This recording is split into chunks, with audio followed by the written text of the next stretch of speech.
ਧੰਨ ਧੰਨ ਸ੍ਰੀ ਗੁਰੂ ਗ੍ਰੰਥ ਸਾਹਿਬ ਜੀਓ। ਅੰਕ 153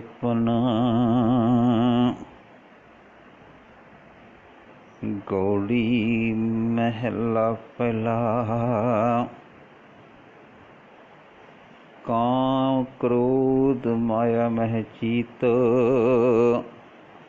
ਮੇਰੇ ਅੰਦਰ ਕਾਮ ਪ੍ਰਬਲ ਹੈ, ਕ੍ਰੋਧ ਪ੍ਰਬਲ ਹੈ, ਮੇਰਾ ਚਿੱਤ ਮਾਇਆ ਵਿੱਚ ਮਗਨ ਰਹਿੰਦਾ ਹੈ।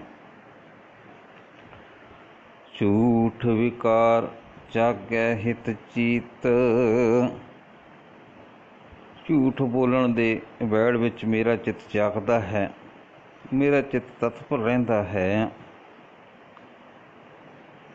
ਮੁੰਜੀ ਪਾਪ ਲੋਭ ਕੀ ਕੀਤ। ਮੈਂ ਪਾਪ ਤੇ ਲੋਭ ਦੀ ਰਾਸ ਪੂੰਜੀ ਇਕੱਠੀ ਕੀਤੀ ਹੋਈ ਹੈ।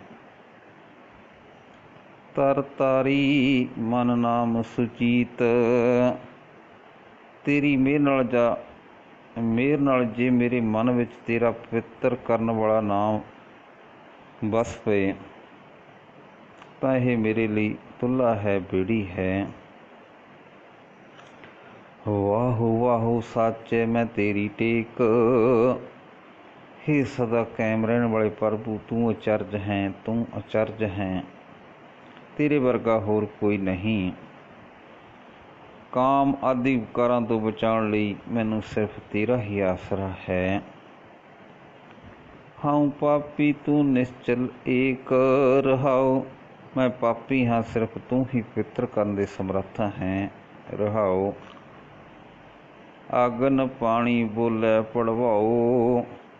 ਜੀਵ ਦੇ ਅੰਦਰ ਕਦੇ ਅੱਗ ਦਾ ਜ਼ੋਰ ਪੈ ਜਾਂਦਾ ਹੈ, ਕਦੇ ਪਾਣੀ ਪ੍ਰਬਲ ਹੋ ਜਾਂਦਾ ਹੈ। ਇਸ ਵਾਸਤੇ ਤੱਤਾ ਠੰਡਾ ਬੋਲਦਾ ਰਹਿੰਦਾ ਹੈ। ਜੀਵਾ ਇੰਦਰੀ ਏਕ ਸਵਾਓ। ਜੀਵ ਆਦਿਕ ਹਰੇਕ ਇੰਦਰੀ ਨੂੰ ਆਪੋ ਆਪਣਾ ਚਸਕਾ ਲੱਗਿਆ ਹੋਇਆ ਹੈ। ਦਿਸ਼ਟ ਵਿਕਾਰੀ ਨਾਹੀਂ ਭਉ ਭਾਉ।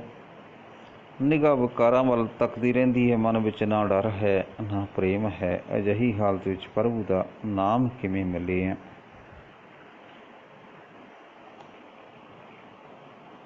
ਆਪ ਮਾਰੇ ਤਾਂ ਪਾਏ ਨਾਉ। ਜੀਵ ਆਪਾ ਭਾਵ ਨੂੰ ਖਤਮ ਕਰੇ ਤਾਂ ਹੀ ਪਰਮਾਤਮਾ ਦਾ ਨਾਮ ਪ੍ਰਾਪਤ ਕਰ ਸਕਦਾ ਹੈ।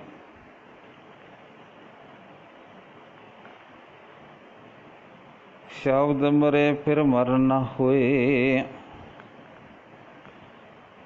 ਜਦੋਂ ਮਨੁੱਖ ਗੁਰੂ ਦੇ ਸ਼ਬਦ ਵਿੱਚ ਜੁੜ ਕੇ ਆਪਾ ਭਾਵ ਮੁਕਾਉਂਦਾ ਹੈ ਤਾਂ ਇਸ ਨੂੰ ਆਪ ਹੀ ਮੌਤ ਨਹੀਂ ਹੁੰਦੀ। ਬਿਨ ਮੂਏ ਕਿਉਂ ਪੂਰਾ ਹੋਏ। ਆਪਾ ਭਾਵ ਦੇ ਡਰ ਹੋਣ ਤੋਂ ਬਿਨਾਂ ਮਨੁੱਖ ਪੂਰਨ ਨਹੀਂ ਹੋ ਸਕਦਾ, ਉਕਾਈਆਂ ਤੋਂ ਬਚ ਨਹੀਂ ਸਕਦਾ। ਪਰਪੰਚ ਵਿਆਪ ਰਿਹਾ ਮਨ ਦੋਏ। ਸੰਗੋ ਮਨ ਮਾਇਆ ਦੇ ਛਲ ਵਿੱਚ ਦਵੈਤ ਵਿੱਚ ਫਸਿਆ ਰਹਿੰਦਾ ਹੈ। ਥਿਰ ਨਰੈਣ ਕਰੇ ਸੋ ਹੋਏ। ਜੀਵ ਦੇ ਕੀ ਵਸ। ਜਿਸ ਨੂੰ ਪ੍ਰਮਾਤਮਾ ਆਪ ਅਡੋਲ ਚਿੱਤ ਕਰਦਾ ਹੈ ਉਹੀ ਹੁੰਦਾ ਹੈ। ਬੋਹਿਤ ਚੜਿਓ ਜਾਂ ਆਵੈ ਵਾਰ। ਮੈਂ ਪ੍ਰਭੂ ਦੇ ਨਾਮ ਜਹਾਜ਼ ਵਿੱਚ ਤਦੋਂ ਹੀ ਚੜ੍ਹ ਸਕਦਾ ਹਾਂ ਜਦੋਂ ਉਸ ਦੀ ਮਿਹਰ ਨਾਲ ਮੈਨੂੰ ਵਾਰੀ ਮਿਲੇ। ਠਾਕੇ ਬੋਹਿਤ ਦਰਗਹਿ ਮਾਰ। ਜਿਹੜੇ ਬੰਦਿਆਂ ਨੂੰ ਨਾਮ ਜਹਾਜ਼ 'ਤੇ ਚੜ੍ਹਨਾ ਨਹੀਂ ਮਿਲਦਾ ਉਹਨਾਂ ਨੂੰ ਪ੍ਰਭੂ ਦੀ ਦਰਗਾਹ ਵਿੱਚ ਖੁਆਰੀ ਮਿਲਦੀ ਹੈ, ਧੱਕੇ ਪੈਂਦੇ ਹਨ, ਪ੍ਰਭੂ ਦਾ ਦੀਦਾਰ ਨਸੀਬ ਨਹੀਂ ਹੁੰਦਾ। ਸੱਚ ਸਲਾਹੀ ਧਨ ਗੁਰਦੁਆਰ। ਅਸਲ ਗੱਲ ਇਹ ਹੈ ਕਿ ਗੁਰੂ ਦਾ ਦਰ ਸਭ ਤੋਂ ਸ੍ਰੇਸ਼ਟ ਹੈ। ਗੁਰੂ ਦੇ ਦਰ 'ਤੇ ਰਹਿ ਕੇ ਹੀ ਪਰਮਾਤਮਾ ਦੀ ਸਿਫਤ ਸਲਾਹ ਕਰ ਸਕਦਾ ਹਾਂ। ਨਾਨਕ ਦਰ ਕਰ ਏਕੰਕਾਰ। ਨਾਨਕ ਦਰ ਕਰ ਏਕੰਕਾਰ। ਹੀ ਨਾਨਕ ਗੁਰੂ ਦੇ ਦਰ 'ਤੇ ਰਿਹਾ ਹੀ ਹਿਰਦੇ ਵਿੱਚ ਪਰਮਾਤਮਾ ਦਾ ਦਰਸ਼ਨ ਹੁੰਦਾ ਹੈ। ਨਾਨਕ ਦਰ ਕਰ ਏਕੰਕਾਰ। ਗੌੜੀ ਮਹਿਲਾ ਪਹਿਲਾ। ਉਲਟਿਓ ਕਮਲ ਬ੍ਰਹਮ ਵਿਚਾਰ। परमात्मा की सिलसिला विच चित जोड़िया हिरदा कमल माया के मोह वालों हट जाता है। अंमृत धार गगन दस द्वार, दिमाग विच भी सिलसिला की बरकत नाल नाम अंबर की वर्खा हुंदी है ते माया वाले झमेलों की अशांति मिट के ठंड पैंदी है। तिर भवन विद्या आप मुरार, फिर दिल नूं भी ते दिमाग नूं भी ये यकीन हो जाता है प्रभु आप ही सारे जग दे जर्रे जर्रे विच मौजूद है। तिर भवन विद्या आप मुरार, रे मन मेरे भरम न कीजै, हे मेरे मन माया दी खातर भटकना छड्ड के अते गुरु दी सिलसिला विच जोड़ा। रे मन मेरे भरम न कीजै,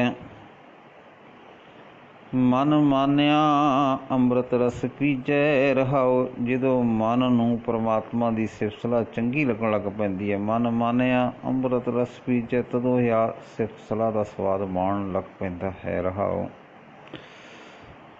जन्म जीत मरण मन मानिया, सिलसिला विच जुड़िया जन्म मनोरथ प्राप्त करके मन स्वार्थ दा मुक जाना पसंद आ जाता है।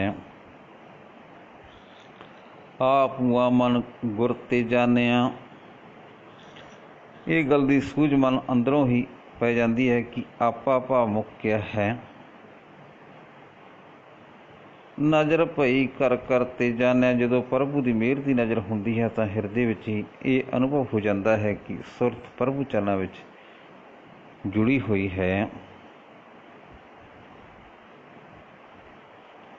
जत सत तीर्थ मंजन नाम, परमात्मा के नाम में जुड़न नाल जत सत तीर्थ इशनान आदि का उद्यम है।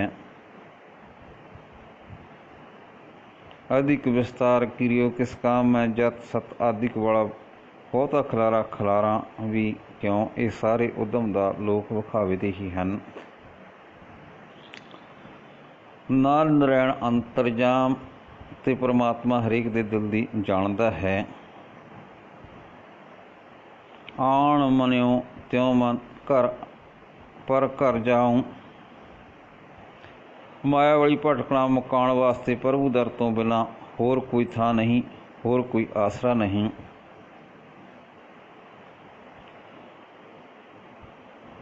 मैं तदों ही किसी होर थां जावां, मैं प्रभु तो बिना कोई होर थां मन नहीं लावां।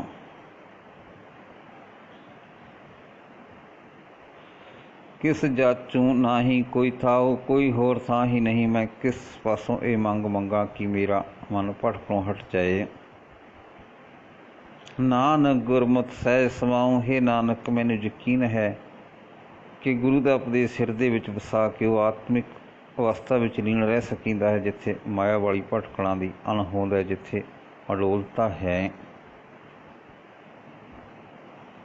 गौड़ी महला पहला, सतगुर मिले सू मरन दिखाए, जिस मनुख नूं गुरु मिल पैंदा उसनूं वो मौत विखा दिंदा है। विकारां वालों वह मौत उसके जीवन तजर्बे विच लिया दिंदा है। सतगुरु मिले सो मरन दिखाए, मरन रहन रस अंतर पाए, जिस मौत का आनंद उस तो पैदा हुए सਦੀवी आत्मिक आनंद, जीवन का आनंद उस मनुख नूं अपने हिरदे विच प्यारा लगन पैंदा है, प्यारा लग पैंदा है। गर्भ निमार गगन पुर पाए, वो मनुख शरीर आदिक का अहंकार दूर करके आत्मिक अवस्था प्राप्त कर लेंदा है, जिथे सुरत उच्चियां उड़ारियां लांदी रहे। मन दिखाए आए नहीं रहना, सारे जीव शरीरक मौत रूप हुक्म प्रभु की हजूरी विच लिखा के जमते हैं। भाव यही रब्बी नियम है कि जो जमदा है उसने मरना भी जरूर है। सो इत्थे शरीरक तौर पर किसी ने सदा टिके नहीं रहना। हर जप जाप रहना हर सर न रहाओ, हाँ प्रभु की सिलसिला करके प्रभु की शरण विच रह के सरीवी आत्मिक जीवन मिल जाता है। हर जप जाप रहन हर सरना, सਦੀवी आत्मिक जीवन मिल जाता है। रहाओ सतगुर मिले तो दुविधा भागै, जे सतगुरु मिल पे तो मनुख की दुविधा दूर हो जाती है। कामल विगास मन हर लिव हर परब लागै, हिरदे का कौल फुल खिड़के उसका मन प्रभु के चरणों में जुड़िया रहिंदा है। जीवत मरे महारस आगै, मनुख दुनिया की किरत करदा ही माया के मोह तो उच्चा रहिंदा है। उसनूं प्रतੱਖ तौर ते परमात्मा के सिमण का महा आनंद अनुभव होंदा है। सतगुर मिले सच संजम सूचा, जे गुरु मिल पे तो मनुख सिमण की युक्त विच रह के पवित्र आत्मा हो जाता है। गुर की पौड़ी ऊंचो ऊंचा, गुरु की दसी हुई सिमण की पौड़ी का आसरा लैके आत्मिक जीवन विच ऊंचा ही ऊंचा हुंदा जांदा है। करम मिले जप जम का भाव मूचा, पर इस सिमरन प्रभु की मेहर नाल मिलता है। करम मिले जम का भाव मूचा, जिसनूं मिलता है उसका मौत का डर लह जाता है। गुर मिलिया मिल अंक समाया, जे गुरु मिल पे तो प्रभु मनुख प्रभु की याद में जुड़ के प्रभु के चरणों में लीन होया रहिंदा है। कर किरपा कर महल दिखाया, गुरु मेहर करके उसनूं ओह आत्मिक अवस्था विखा दिंदा है जिथे प्रभु का मिलाप होया रहे। नानक हउमै मार मिलाया, ही नानक उस मनुख की हउमै दूर करके गुरु उसनूं प्रभु नाल इकमिक कर दिंदा है। नानक हउमै मार मिलाया। वाहिगुरू जी का खालसा, वाहिगुरू जी की फतेह।